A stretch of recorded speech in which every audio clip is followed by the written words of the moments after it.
Hello नमस्ते, welcome और welcome back to the educational channel of Botany Adda में आप सभी का स्वागत है। गाइज, आज मैं आपको एंटीबायोटिक्स जो हमारे टॉपिक चल रहे थे इसके अंतर्गत एक और टाइप का एंटीबायोटिक कवर कराने वाली हूँ जिसका नाम है एमॉक्सिसिलिन। ये आपका पेनिसिलिन का डेरिवेटिव होता है।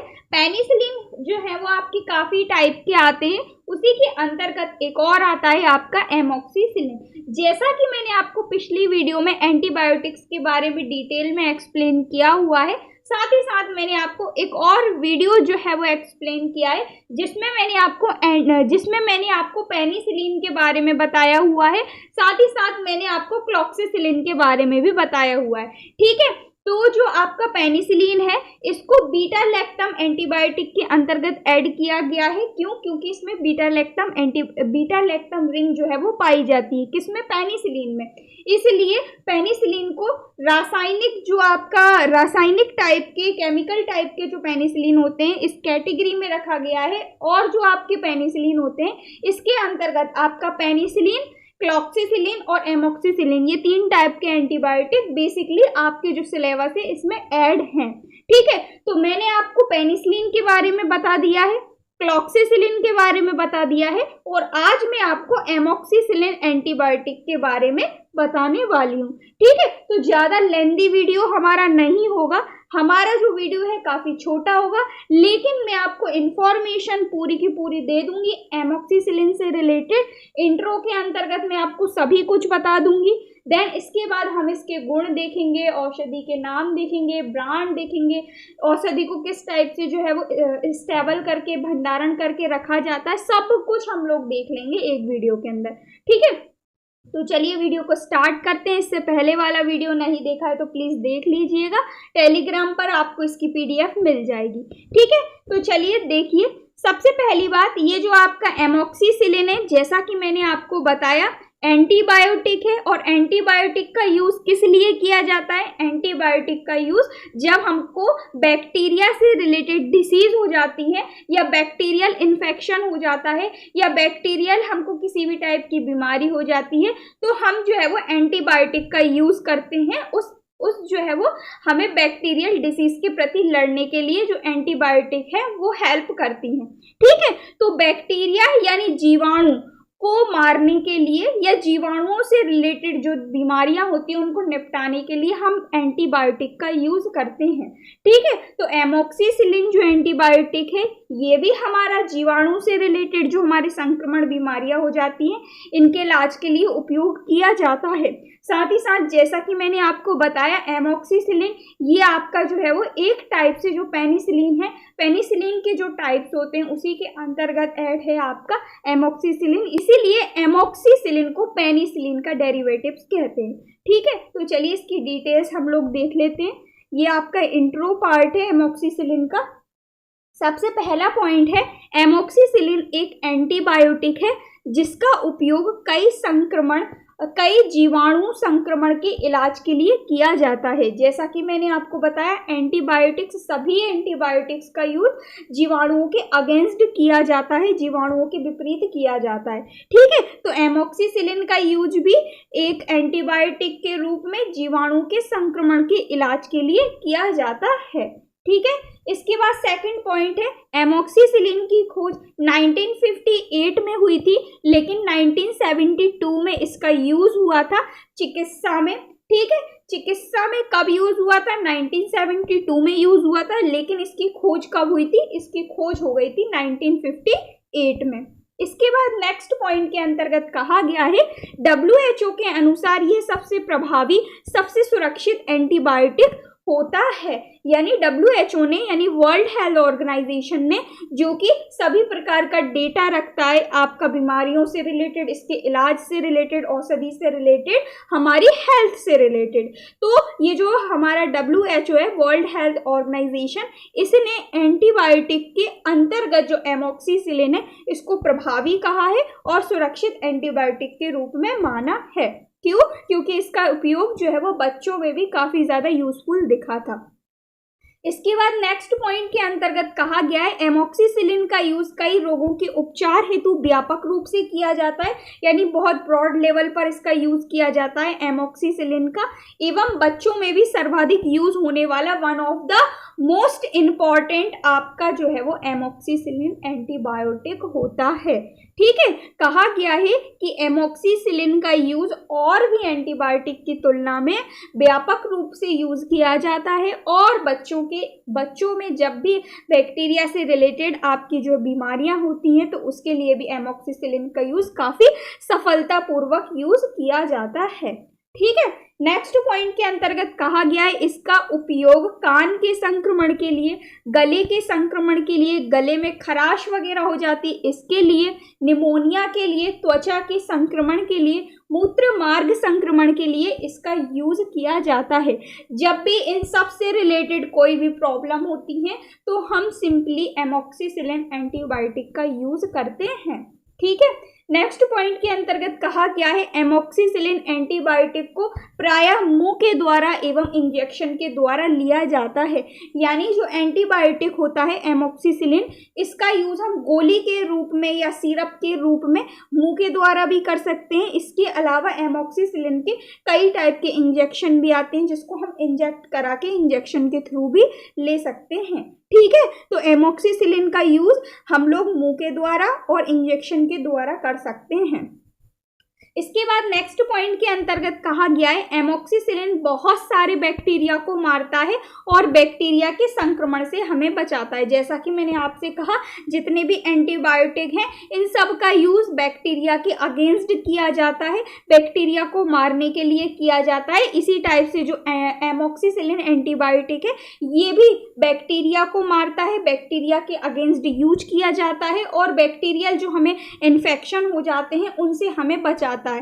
किस किस टाइप के बैक्टीरिया को मारता है? फॉर एग्जांपल स्टेप्टोकोकी हुआ, स्यूडोमोनाज हुआ, साल्मोनेला हुआ, निमोनिया का जीवाणु हुआ, इस टाइप के सभी जीवाणुओं को जो है वो मार देता है। इसके अलावा भी काफ़ी सारे आपके जीवाणु हैं जिनको एमॉक्सिसिलिन मार देता है और हमें बैक्टीरियल इन्फेक्शन से बचाता है और बैक्टीरिया से रिलेटेड सभी प्रकार के रोगों से हमें जो है वो बचाता है या सुरक्षित करता है। ठीक है, तो ये हुआ आपका एमॉक्सिसिलिन का इंट्रोडक्शन, जिसमें मैंने आपको बताया एमॉक्सिसिलिन क्या होता है, किसके अगेंस्ट दिया जाता है, खोज कब होती है, सभी कुछ मैंने आपको इसके बारे में बताया हुआ है। ठीक है, तो चलिए अब हम इसका IUPAC नेम या केमिकल नेम, स्ट्रक्चर वगैरह भी देख लेते हैं। तो ये जो आपका एमॉक्सिसिलिन है, सबसे पहली बात ये इसका केमिकल नेम है। ये जो इतना बड़ा सा आपको दिख रहा है ये इसका केमिकल नेम है। साथ ही साथ जो इसका नेम है इसका स्ट्रक्चर ये रहा, आपको जैसा कि शो हो रहा है, जैसा कि मैं आपको इमेज में लेकर आई हूँ, ये आपको दिख रहा है। ये है आपका एमॉक्सिसिलिन का स्ट्रक्चर। ठीक है, एक बार आप बना कर देख लेना, स्क्रीनशॉट ले लेना, या फिर मैं आपको PDF या अवेलेबल करा दूंगी टेलीग्राम पर। साथ ही साथ ये जो आपका केमिकल नेम है इसी को IUPAC नेम के नाम से भी जाना जाता है। तो IUPAC नेम आ जाए या केमिकल नेम आ जाए तो आप कंफ्यूज मत होना, ये है इसका chemical name. 6,2 amino 2,4 dihydroxyphenyl acetyl amino 3,3 dimethyl 7 oxo 4,1 azabicyclo 3,2,0 heptane 2 carboxylic acid. ये है इसका जो है वो केमिकल नेम या फिर IUPAC नेम। साथ ही साथ ये है इसका जो है वो स्ट्रक्चर। ठीक है, चले अब हम लोग आगे देख लीजिएगा अच्छे से, एक दो बार बना कर भी देख लेना, आपको जो है वो याद हो जाएगा, काफ़ी इजी सा है। साथ ही साथ इसमें भी आपके जो है वो बीटा लैक्टम रिंग प्रेजेंट होती है, जैसा कि आप सभी को दिख रही है। जितने भी आपके पेनिसिलिन के डेरिवेटिव हैं उन सभी में आपको बीटा लैक्टम रिंग देखने को मिलेगी। क्यों? क्योंकि पेनिसिलिन के अंदर ही बीटा लैक्टम रिंग पाई जाती है, तो पेनिसिलिन के डेरिवेटिव्स के अंदर भी पाया जाना स्वाभाविक है। ठीक है, तो बीटा लैक्टम रिंग मैंने आपको दिखा दी है, एमॉक्सिसिलिन में भी प्रेजेंट होती है। बाकी स्ट्रक्चर आप लोग देख लीजिएगा। इसके बाद अब हम चलते हैं एमोक्सिसिलिन के गुण या फिर हम कह सकते हैं कैरेक्टर्स ऑफ एमोक्सिसिलिन। इसका मेन कैरेक्टर क्या है? इसका मेन कैरेक्टर है कि एमोक्सिसिलिन आपका सफ़ेद रंग का होता है। जितने भी एंटीबायोटिक पेनिसिलिन के डेरिवेटिव हैं वो सभी आपके वाइट कलर के होते हैं, क्रिस्टलीय पाउडर के रूप में आपके देखे गए थे सबसे पहले। ठीक है, तो कहा गया है जो आपका एमोक्सिसिलिन है ये वाइट कलर का क्रिस्टलीय पाउडर के रूप में होता है। ठीक है, सबसे पहले जब इसकी खोज हुई थी तो ये वाइट कलर का होता था, क्रिस्टलीय पाउडर के रूप में होता था। ठीक है, इसके बाद अब जब नई नई खोजें हो गई हैं तो एमोक्सिसिलिन के कई टाइप की आपकी गोली, दवाइयाँ, शायरप या फिर और भी काफ़ी सारी चीज़ें, पाउडर वगैरह आ गए हैं, टैबलेट वगैरह। इसके बाद नेक्स्ट पॉइंट में कहा गया है एमोक्सिसिलिन जल में अल्प घुलनशील होता है, यानी कि जो वाटर होता है इसमें कम घुलनशील होता है। कौन? एमोक्सिसिलिन। इसके अलावा अम्ल, क्षार, हाइड्रोक्साइड के तनु विलयन में घुल जाता है, यानी अम्ल, क्षार, हाइड्रोक्साइड के तनु विलयन में घुलनशील होता है। कौन? एमोक्सिसिलिन। इसके बाद नेक्स्ट पॉइंट में कहा गया है एयर टाइट नहीं, ये एयर टाइट है आपका। ठीक है, जो आपके एयर टाइट कंटेनर हैं उनमें रखा जाता है। कौन? एमोक्सिसिलिन। एयर टाइट कंटेनर क्या होते हैं? एयर टाइट कंटेनर जो कि आपकी एयर को अंदर नहीं आने देते हैं और अंदर जो भी है उसको जो है वो बाहर नहीं जाने देते हैं। ठीक है, तो एयर टाइट कंटेनर में जो हवा वगैरह होती है, जो मॉलिक्यूल्स वगैरह होते हैं काय के, आपके हवा में जो वायु में मॉलिक्यूल्स प्रेजेंट हैं, छोटे छोटे कण, वो कंटेनर के अंदर नहीं जा पाते हैं। ठीक है, तो वो एयर टाइट कंटेनर होते हैं। ऐसे कंटेनरों में एमोक्सिसिलिन को बेसिकली रखा जाता है। इसके अलावा ठंडी जगहों पे एमोक्सिसिलिन का भंडारण किया जाता है, यानी ठंडे कमरे में, ठंडी जगह पर एमोक्सिसिलिन का भंडारण किया जाता है। जरा सा भी टेम्परेचर इधर उधर हुआ तो एमोक्सिसिलिन आपका खराब हो जाता है। ठीक है, इसके बाद नेक्स्ट अब हम लोग चलते हैं एमोक्सिसिलिन का यूज़। जैसा कि मैं आपको बता चुकी हूँ, एमोक्सिसिलिन का यूज़ बेसिकली संक्रमण के लिए किया जाता है। विभिन्न प्रकार की बीमारियों के संक्रमण के लिए एमोक्सिसिलिन का यूज़ किया जाता है, जैसे कि गले का संक्रमण हुआ, कान का संक्रमण हुआ, त्वचा का संक्रमण हुआ, निमोनिया हुआ, गोनेरिया हुआ, ब्रोंकाइटिस हुआ। ये सारी बीमारियों के प्रति दिया जाता है, इन सभी संक्रमण के प्रति दिया जाता है। इसके अलावा मूत्र मार्ग में संक्रमण के लिए भी एमोक्सिसिलिन का यूज किया जाता है।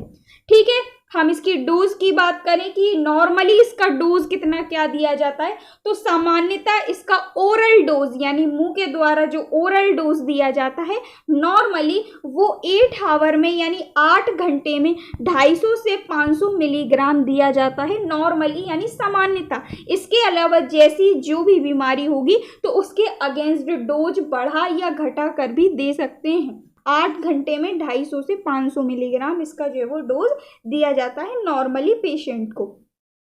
इसके अलावा बीमारियों पर भी इसका डोज जो है वो डिपेंड करता है, बढ़ा भी सकते हैं, कम भी कर सकते हैं। साथ ही साथ जो आवर होता है इसको भी बढ़ा सकते हैं, कम कर सकते हैं, बीमारियों पर डिपेंड करता है।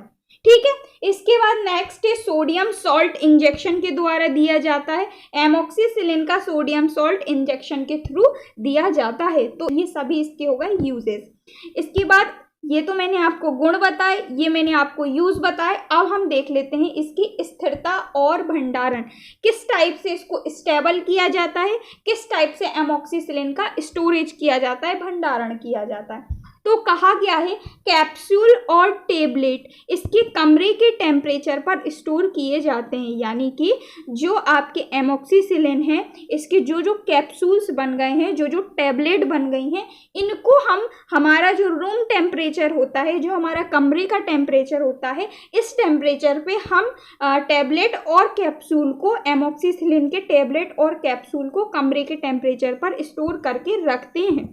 ठीक है, इसके बाद बात आती है कि ये जो टेबलेट और कैप्सूल हैं इनको हम ज़्यादा गर्मी से, अधिक टेम्परेचर से और साथ ही साथ नमी से भी दूर रखते हैं। जो हमारी ज़्यादा गर्मी हो जाती है, ज़्यादा गर्मी यानी अधिक टेम्परेचर हो जाता है और नमी भी हो जाती है कई कारणों से, तो नमी से भी हम कैप्सूल और टेबलेट को दूर रखते हैं और अधिक टेम्परेचर से भी हम जो है वो इनके कैप्सूल और टेबलेट को क्या करते हैं, दूर रखते हैं।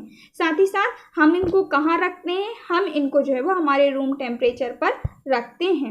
इसके बाद नेक्स्ट पॉइंट में कहा गया है जो तरल दवा होती है एमोक्सिसिलिन की, जो लिक्विड साइरप वगैरह होती हैं, इनको हम फ्रिज में या कमरे के टेम्परेचर पर भी सुरक्षित या संग्रहित रख सकते हैं। यानी जो आपकी एमोक्सिसिलिन की लिक्विड साइरप वगैरह होती हैं या लिक्विड जितनी भी दवाइयाँ होती हैं एमोक्सिसिलिन की, इनको हम अपने रेफ्रिजरेटरों में या फ्रिज में या फिर हम जो है वो अपने रूम टेम्परेचर पर संरक्षित, संग्रहित और सुरक्षित रख सकते हैं।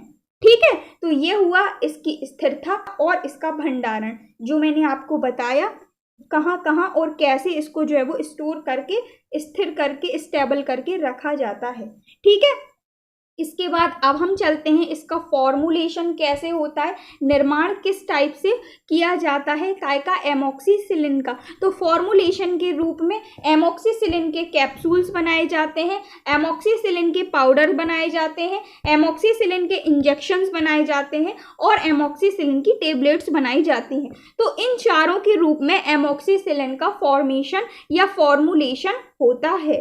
ठीक है, याद रखिएगा, कैप्सूल, पाउडर, इंजेक्शन और टेबलेट। इसके बाद अब हम चलते हैं औषधि निर्माण, यानी कि जो आपका एमोक्सिसिलिन है इसके थ्रू कौन कौन सी जो है वो औषधियों का निर्माण किया जाता है। तो सबसे पहला है आपका एमोक्सिसिलिन ओरल सस्पेंशन। इसके बाद सेकंड है आपका एमोक्सिसिलिन ट्राईहाइड्रेट कैप्सूल, जो कि एमोक्सिसिलिन के थ्रू बनाए जाते हैं। इसके बाद है को एमोक्सिक्लेव टेबलेट, जो कि आपके एमोक्सिसिलिन के द्वारा बनाए जाते हैं। इसके बाद नेक्स्ट है एमोक्सिसिलिन ट्राईहाइड्रेट डिस्पोजेबल टेबलेट, ये भी आपके एमोक्सिसिलिन के थ्रू बनाई जाती हैं। तो ये सारी मैंने आपको कुछ दवाइयाँ बताई इंपॉर्टेंट, इनको भी आपको याद रखना है, जो कि एमोक्सिसिलिन के द्वारा बनाई जाती हैं, कई बीमारियों में यूज़ भी की जाती हैं। अब हम देख लेते हैं ब्रांड नेम, यानी कौन कौन सी ब्रांड्स जो है वो एमोक्सिसिलिन की दवाइयों को बनाती हैं। तो सबसे पहली आपकी मोक्स हो गई, ठीक है, एलमोक्स हो गई, इसके बाद क्लेवन हो गई। ये तीनों जो ब्रांड हैं ये आपकी एमोक्सिसिलिन की दवाइयों को बनाती हैं। ठीक है, तो ब्रांड नेम भी याद रखिएगा, मल्टीपल चॉइस क्वेश्चन में बहुत बार पूछे गए हैं। साथ ही साथ औषधि निर्माण, कौन कौन सी औषधियाँ बनाई जाती हैं, कैप्सूल, टेबलेट, पाउडर, सब कुछ याद रखना, बता दिया मैंने आपको। फॉर्मुलेशन एमोक्सिसिलिन का किस किस रूप में किया जाता है, कैप्सूल के रूप में किया जाता है, पाउडर के रूप में किया जाता है, इंजेक्शन के रूप में किया जाता है और टेबलेट के रूप में किया जाता है। इसके अलावा इसकी स्थिरता और इसका भंडारण, स्थिरता हम कैप्सूल और टेबलेट को हमारे रूम टेम्परेचर के अकॉर्डिंग रखते हैं, ज़्यादा हम टेम्परेचर इनको नहीं देते हैं और इनको नमी से भी हम दूर रखते हैं। इसके अलावा जो लिक्विड इसकी साइरप वगैरह आती है, इनको हम जो है वो फ्रिज में रखते हैं और हमारे रूम टेम्परेचर पर भी रखते हैं। इसके अलावा हमने इनके यूजेस देख लिए, कई प्रकार के संक्रमण में, कई प्रकार की बीमारियों में इसका यूज़ किया जाता है। डोज देख लिए, किस किस कितना कितना डोज दिया जाता है। इसके अलावा हमने इनके गुण देख लिए, कैरेक्टराइटिक्स देख लिए। इसके अलावा मैंने आपको इसका IUPAC नेम बता दिया, केमिकल नेम बता दिया, स्ट्रक्चर बता दिया। ये जो इसका स्ट्रक्चर, इसको 2-3 बार आप अच्छे से बना कर देखेंगे, साथ ही साथ केमिकल नेम को भी 2-3 बार लिख कर देखेंगे तो याद हो जाएगा। इसके अलावा मैंने आपको इसका इंट्रो बता दिया, इंट्रो में मैंने आपको सभी चीज़ें बता दी जो जो एमोक्सिसिलिन से रिलेटेड इंपॉर्टेंट थी, सारी डिटेल मैंने आपको बता दी। ठीक है, तो केवल और केवल इतना आप एमोक्सिसिलिन के बारे में कर लेना, मोर देन सफिशिएंट होगा आप लोगों के लिए। साथ ही साथ इससे ज़्यादा आपके एग्जाम में पूछा भी नहीं जाता है, बहुत ज़्यादा मैंने आपको बता दिया है। तो आशा करती हूँ वीडियो आपको क्लियर हुआ होगा। कोई भी डाउट हो मुझे नीचे कमेंट करके बता दिएगा। इसका PDF मैं आपको टेलीग्राम पर प्रोवाइड कर दूंगी, टेलीग्राम की लिंक आपको डिस्क्रिप्शन में मिल जाएगी। So thank you so much for watching. Video को लाइक, चैनल को सब्सक्राइब करना ना भूलें। Keep on learning.